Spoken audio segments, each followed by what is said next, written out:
সবাই ভালো আছেন, আমিও ভালো আছি। তো প্রথম অবস্থায় কিছু মার্কেটের আপডেট দিয়ে নিই, তারপর খুব একটা গুরুত্বপূর্ণ বিষয় নিয়ে কথা বলবো। আশা করি সবাই আপনারা পাশে থাকবেন এবং পুরো ভিডিওটা আপনারা দেখবেন। সো প্রথমত যে মার্কেটের যে আপডেটটা সেটা আপনারা দেখতে পাচ্ছেন যে এই মুহূর্তে যে বিটিসি 24 ঘন্টায় কিন্তু এটা মোটামুটি 0.15% আপে আছে এবং ওভারঅল যদি আহ, দেখি সেই ক্ষেত্রে কিন্তু মার্কেটগুলো উপরের দিকে যাওয়ার একটা মোমেন্টাম তৈরি করছে। তো এখানে দেখি চার্টের মধ্যে কি অবস্থায় আছে এই মুহূর্তে। আমরা দেখতে পাচ্ছি যে এখানে সর্বনিম্ন যেটা আসছিল সেটা হচ্ছে 59,756 পর্যন্ত আসছিল এবং 59,756 পর এটা কিন্তু ওয়ান দিনের টাইম ফ্রেমে যেটা আছে 59,756 আসার পর সেটা কিন্তু আবার আজকের দিনে যে ক্যান্ডেলটা তৈরি করছে, গতকালের ক্যান্ডেলটা এটা আপনার গ্রিন ক্যান্ডেলে শেষ করছে এবং আজকের যে ক্যান্ডেলটা তৈরি করছে সেটাও কিন্তু গ্রিন ক্যান্ডেলের উপরের দিকে যাচ্ছে। তো আমরা আশাই করতে পারি যে এই মার্কেট এখান থেকে উপরের দিকে যাওয়ার একটা মোমেন্টাম নিছে। দ্যাটস মানে এটা মার্কেটের যে এখনকার অবস্থান, সেই মার্কেটের অবস্থানটা আমি বললাম। এখন যে মূল কথাটা আমি বলবো সেটা হচ্ছে যে কি এখনই কি ইনভেস্ট করার একটা সময়? হ্যাঁ, আমি বলছিলাম এর আগেও যখন মার্কেট উপরের দিকে চলে গেছিল, চলে যাওয়ার পর আমি বলছিলাম যে যারা ইনভেস্ট করতে পারেন নাই তারা কিন্তু এই মুহূর্তটাতে ইনভেস্ট করার দরকার নেই। মার্কেট যেহেতু নিচে আরেকবার আসবে, নিচে আসবে আরেকবার না, আরও অসংখ্যবার আসবে। মার্কেট যেহেতু নিচে আসবে ওই সময়টাতে আমরা ইনভেস্ট করব। তো তো আমরা এর আগেও কিছু আমি আপনাদেরকে অ্যানালাইসিস দিছি যে কিভাবে কিভাবে মার্কেটে বুঝবেন। তো আমার মনে হচ্ছে এখান থেকে মার্কেট যেহেতু ওয়ান দিনের টাইম ফ্রেমে অলরেডি দুইটা গ্রিন ক্যান্ডেল তৈরি করছে, আমরা আশা করতে পারি যে এখান থেকে মার্কেট উপরের দিকে যাওয়ার একটা মোমেন্টাম আছে। সো এই মুহূর্তে আমরা যদি আমাদের যেহেতু ম্যাক্সিমাম এটা বিটকয়েনের চার্ট, তো আমরা যেহেতু ম্যাক্সিমামে অল্টস কয়েন অথবা মিমস কয়েনে ইনভেস্ট করি, সেক্ষেত্রে আমরা দেখিনি অল্টস কয়েন বা মিমস কয়েনগুলোর অবস্থা কি সিচুয়েশনে আছে। এখন দেখুন এখানে কিন্তু আমার যে পাইরুটির মধ্যে একটা যে বড় একটা ভালো কয়েন, সেটা আপনি মনে করেন যে বিএনবি বলেন এবং সোলানা বলেন এবং এক্সআরপি বলেন, এবং এগুলো আমি দেখাইছি। আমার আই হোপ যে এই যে কয়েনগুলো আছে মোটামুটি, যেমন ট্রন আছে, অ্যাভালান্স আছে, চেলিক আছে, পোলকাডট আছে, নিয়ার প্রোটোকল, লাইট এখন আপাতত একটু স্থির অবস্থানে আছে, ফ্রিজিং অবস্থায় আছে।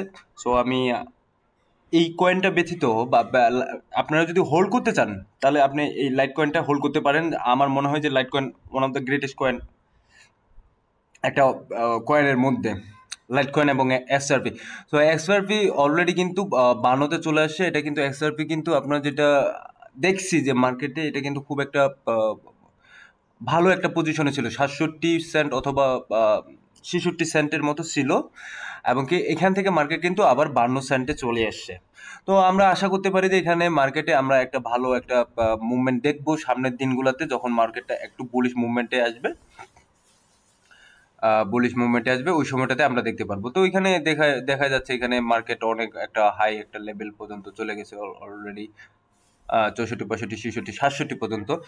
সো এই যে অবস্থা এখন, যারা ইনভেস্ট করবেন, এখন ইনভেস্ট করার কিন্তু আপনার ধরুন আপনার পোর্টফোলিওতে $1,000 আছে বা $500 আছে, আপনি এই $500 বা $1,000 পুরোপুরি একসাথে ইনভেস্ট করবেন না। হাতে গোনা 5টা কয়েন বেছে নিন প্রত্যেকটা সেক্টরের, অথবা আপনার যেগুলো মনে হয় যে এগুলো পটেনশিয়ালতা আছে এবং যেগুলো ইউজ কেস আছে, এবং আপনারা অবশ্যই যখন কয়েন কিনবেন তখন তার তার যে ওয়েবসাইট, তার ওয়েবসাইটগুলো ভিজিট করবেন। তারপর তার যে হোয়াইট পেপার আছে সেই হোয়াইট পেপারগুলো একটু লক্ষ্য রাখবেন। আমার মনে হয় যে এগুলো লক্ষ্য রাখা আমাদের উচিত প্রত্যেকটা কয়েনেরই। আমি এই বিষয়টা নিয়ে আলোচনা করছিলাম যে যখন একটা কয়েন কিনবেন তখন তার সব কিছু চেক করে নেবেন যে তার কি কি আছে, যেমন ওয়েবসাইট আছে, হোয়াইট পেপার আছে, গিট হাব পর্যন্ত আপনারা চেক করতে পারবেন। এবং যে তার যে সোশ্যাল যে মিডিয়া আছে, টুইটার হ্যান্ডেলে আপনারা দেখবেন, টুইটার হ্যান্ডেলে যাবেন, টুইটার হ্যান্ডেল দেখবেন যে এটা প্রতিনিয়ত আপডেট কিনা, টুইটারটা তারা প্রতিনিয়ত আপডেট নিউজ দিচ্ছে কিনা সেটা আপনারা অবশ্যই চেক করে নেবেন। এবং আমি বলছিলাম যে কিছু কিছু জিনিসের অবশ্যই, যেমন এটা লক এবং আনলক, এবং এটা আনলকিং আছে যে অলরেডি যে সার্কুলেটিং সাপ্লাই এর 56.56, অর্থাৎ অর্ধেক এখনো আনলকিং লকিং অবস্থায় আছে বা অর্ধেক আনলক হয়ে গেছে। কিন্তু কিছু কিছু কয়েন আছে যেগুলো আপনার আনলক সিস্টেম না, সেটা হোল্ডিং সিস্টেম। যে হোল্ডিং এ মনে করেন যে অনেকে অনেক কিছু বা অনেকটা অনেকটা হোল্ডিং করে রাখে।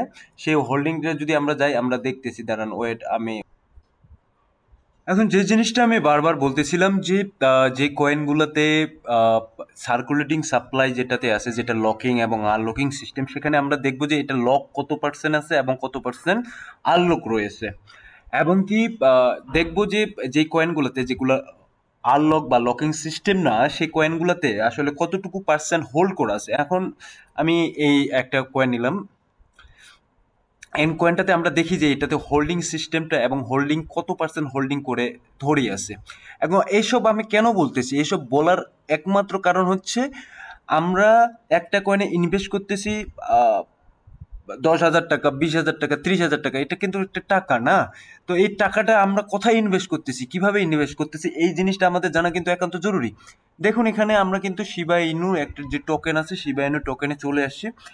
এবং প্রথম অবস্থায় আপনি দেখতে পাচ্ছেন শিবা ইনু টোকেন একটা অ্যাড্রেসে শুধুমাত্র 41% হোল্ড করা আছে। সো এটা মানে খুবই একটা বেশি সংখ্যক একটা পরিমাণে শিবা ইনু টোকেন একটা কয়েন ইয়াতে হোল্ড করা আছে। তো আমরা যদি শর্ট টাইমের কথা চিন্তা করি, দ্যাটস এনাফ। যদি লং টাইম আমরা চিন্তা করি, বিশেষ করে আমরা লং টাইম চিন্তা করি সব সময়, আমরা চিন্তা করি শিবা ইনু কখন $1 পৌঁছাবে, রিস্ক করবে, কখন 50 সেন্টে পৌঁছাবে, রিস্ক করবে, এইরকম আমরা চিন্তা ভাবনা করি। এখন আপনি যদি এসব চিন্তা ভাবনা করেন, আপনি চিন্তা করেন একটা শুধু অ্যাকাউন্টে শিবা ইনু কয়েন 41% হোল্ড করা আছে। ওভারঅল যদি চিন্তা করা যায়, কোনো কারণে মার্কেটে পাম্প করার পর এই যে অ্যাকাউন্টটাতে এত পার্সেন্ট হোল্ড করা আছে, এটা যদি পুরোপুরি সেল আউট করে, আপনার মার্কেট কোথায় যাইতে পারে একবার চিন্তা করুন। মার্কেট টোটালি সরাসরি নিচের দিকে চলে আসবে।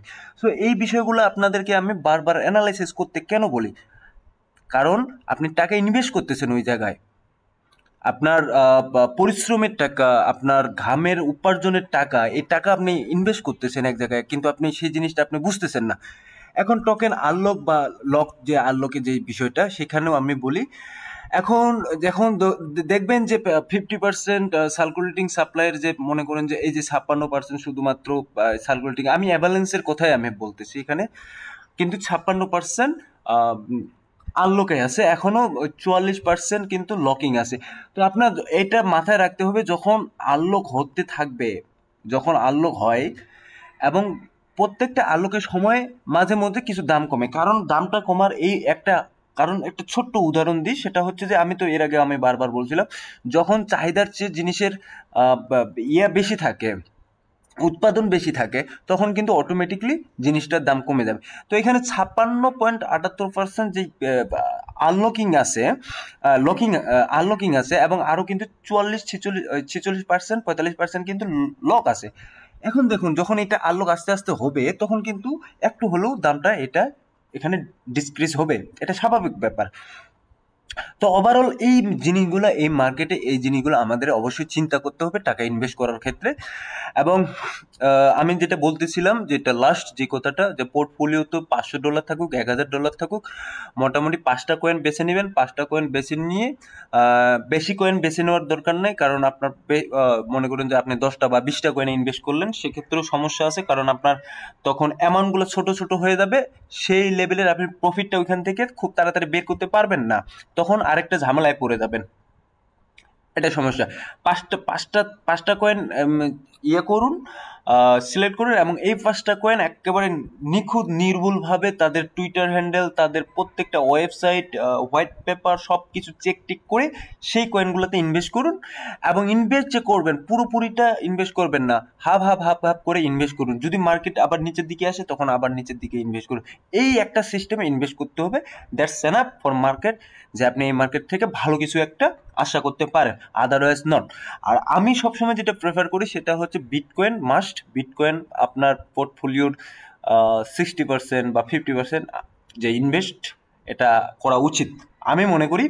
এবং এটা আমি এইভাবে আমি চলি, মানে আমি যেটা করি বিদায় আপনাদেরকে সেটাই আমি বলি। সো কিন্তু বিটকয়েন এখানে দেখা যাচ্ছে, বিটকয়েনে এখানে যে প্রফিটের পার্সেন্টেজটা এটা কম থাকে। কারণ এখানে বিটকয়েন আমরা পুরো এক বিটকয়েন তো আমরা কখনো কিনতে পারি না, সেক্ষেত্রে প্রফিটের পার্সেন্টেজটা কম থাকে। সেক্ষেত্রে মানুষজন মিমস কয়েন কেনে, বিশেষ করে মিমস কয়েনগুলোতে বেশি একটু প্রফিট দেখা যায় যখন এটা উপরের দিকে যায়। RWA সেক্টর আছে, গেমিং সেক্টর আছে, EI সেক্টর আছে, সোলানা ইকোসিস্টেম আছে। তো ওভারঅল যে আমি ওভারঅল যে কয়েনগুলো আছে প্রত্যেকটা সেক্টরে, সেই প্রত্যেকটা সেক্টরের কয়েন থেকে কয়েনগুলো আগে ডিসাইড করুন এই কয়েনগুলোতে আপনি ইনভেস্ট করবেন, সেই কয়েনগুলো আপনি লিস্ট করুন, লিস্ট করে তারপর ওইখানে তার প্রত্যেকটা সাইট আপনি চেক করুন, চেক করার পর আপনি ইনভেস্ট করুন। এখানে আসলেন ধুম করে ইনভেস্ট করে দিলেন, লস খাবেন, এটা আসলে এটা মানে মানে নেওয়ার মতো না, এটা কেউ মানে নিতে পারবে না। সো ফার্স্টেশনে ভুগবেন না, আপনারা একটু অ্যানালাইসিস করুন মার্কেট সম্পর্কে দেখুন যে মার্কেটে কি বলতেছে, কি বা কিভাবে চলতেছে, দ্যাটস, তারপর আপনারা ইনভেস্টের দিকে মুভ করুন। ঠিক আছে, তো ধন্যবাদ সবাইকে, আশা করি একটু হলেও কিছু বুঝতে পারছেন মার্কেট সম্পর্কে। এবং আমি চাই যে আপনারা আমার যে ভিডিওগুলো দেখতেছেন সেই ভিডিও থেকে কিছুটা হলেও জ্ঞান নিন, এবং এই জ্ঞানটা নিয়ে আপনারা একটু অ্যাপ্লাই করুন ক্রিপ্টো মার্কেটে। এবং আমি আরো নতুন কিছু জিনিস নিয়ে আসবো, সেগুলো আপনাদের লাইফে যে মানি ম্যানেজমেন্ট সেগুলোতে অ্যাপ্লাই করতে পারবেন, এগুলো আস্তে আস্তে আসবো। তো ধন্যবাদ সবাইকে, আজকে এই পর্যন্তই। ভালো থাকবেন, আবার দেখা হবে নতুন কোনো ভিডিওতে।